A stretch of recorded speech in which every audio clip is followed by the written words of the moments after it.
من مست و تو دیوانه، ما را که برد خانه.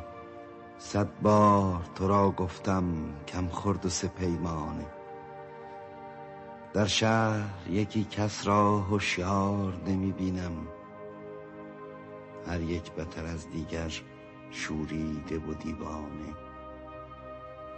جانا به خرابات آی تا لذت جان بینی، جان را چه خوشی باشد بی صحبت جانانه.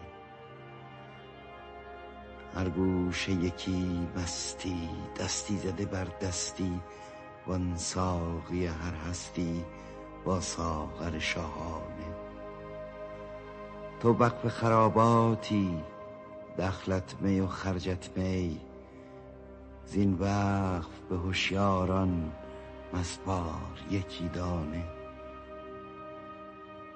ای لولی بربط زن، تو مست تری یا من؟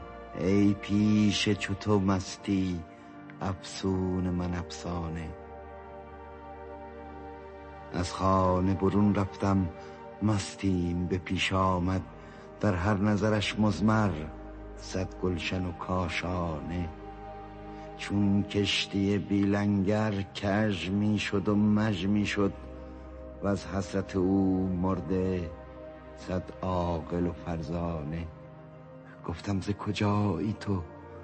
تسخر زد و گفت ای جان، نیمیم ز ترکستان، نیمیم ز فرغانه.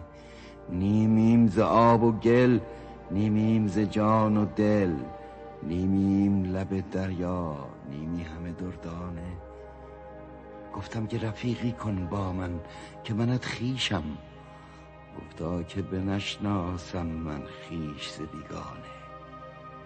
من بی دل و دستارم، در خانه خمارم، یک سینه سخن دارم، این شهر همیانه. سرمست چنان خوبی کی کم بود از چوبی، برخاست فغان آخر از استن حنانه. شمس الحق تبریزی از خلق چه پرهیزی، اکنون که درافکندی 100 فتنه فتانه.